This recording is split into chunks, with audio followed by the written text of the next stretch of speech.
I'm Becky. I'm Sarah. And we're doing Bickering book reviews. Today we're talking about Spill Zone by Scott Westerfeld, which was illustrated by, I'm trying to find Alex Puvilland. Alex Puvilland.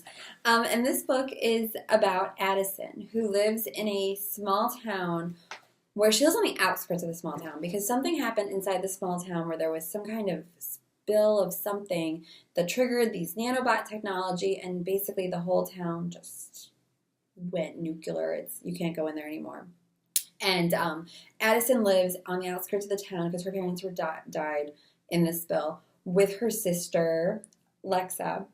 And every so often, Addison goes into the spill zone to take pictures that she then sells to be able to support her sister. Her sister has this creepy doll who has to go into the spill zone and get recharged, and like she can talk and like control things. Does Addison know that the doll has to be I don't recharged? think she does because that's, we'll talk about that in a second. But basically somebody approaches Addison and offers her crazy amounts of money to go into the spill zone and remove something from the spill zone, and so she decides to do this so she can take better care of her sister and stuff. But no, I don't think that she knows that Vespertine's like communicating with the sister.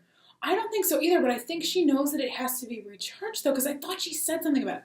So the sister doesn't talk. Well, she kind of does. Like she says like little bits and pieces of things. I feel like the sister starts talking in the book to kind of make Addison not go. But it didn't work. But a lot of what goes on between Vespertine, well, everything that goes on between Vespertine and Lexa is all internal. But a lot of Lexa's storyline is in her head. So I thought this book was so creepy. It was creepy. The narrative is so creepy, which I really liked. And it was interesting, especially because we still don't really know like the origin of why the spill zone happened. Plus, there are 2 spill zones. It's not just right. It's North Korea, right? Right. And then like the people in the other spill zone, like there might be like special powers. I think one of the reasons I like this so much is it reminds me. This sounds horrible, but as a child of the 80s, Chernobyl was a big deal in my childhood, and it reminded me of that. Like, we still don't exactly know what's happening with Chernobyl. Like, people weren't really supposed to go in there, and it felt very similar to that. So I think it added something to it for me, at least. I mean, yeah, and the creepy, like, the meat puppets that are, like, dead people. Oh, it's so weird. Like, the mutant animals and things. But, like, the coloring in this book is phenomenal. Because the colors that are going on in the spill zone versus the coloring that's going on outside of the spill zone. I don't want to show. Oh, like this. Like that page could like this is a spill zone shot. Like right here, spill zone shot, and then this is like the world, and this is like all the creepy things in the spill zone. We were lucky enough. Scott Westerfeld came and visited our library, so my copy is signed. And he talked about, they asked him about, how do you know how much you're going to write? And he said that he wants to write more and more and more, but then he realized the more he wrote, the more space that was taken away from the art. And I thought that was really interesting, and if you can kind of see how little he's chosen to write, but he writes it, like the narrative is a strong narrative, but he I think it's nice that he respected his illustrator enough to let them tell their story too. Yeah, no, that is definitely true. I think it was very interesting to hear him kind of talk about how he created this work. Yes. Yeah.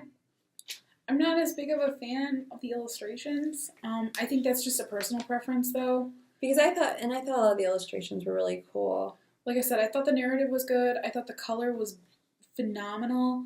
The illustrations left a little bit to be desired for me. See, and I thought that's the creepy thing in the spill zone. So it might just be a personal preference. But yeah, so I think we're pretty much like not much else to say about Spill Zone. It's not a very long graphic novel. Because there's more to it. Like, and there's more coming out. This is the first book in a series, and I'm going to happily read the other ones. Yeah, and I probably will too. So, all right, so we should rate it. So our rating scale starts at the top with 5 unicorns, goes down to 2 unicorn if it's okay. If it's not good, it's a horse. I'm giving it 4 unicorns. I thought it was creepy. I liked the narrative. I thought the creepy doll that like talked and did things was awesome, and I enjoyed it. I'm going to give it 4 unicorns too because the color was awesome and the narrative really was interesting, and I think I really am going to read the next book, and I think that speaks well of the first one. So. Yeah, 4 unicorns for me. And that's where we are on Spill Zone by Scott Westerfeld. All right, adios. Bye.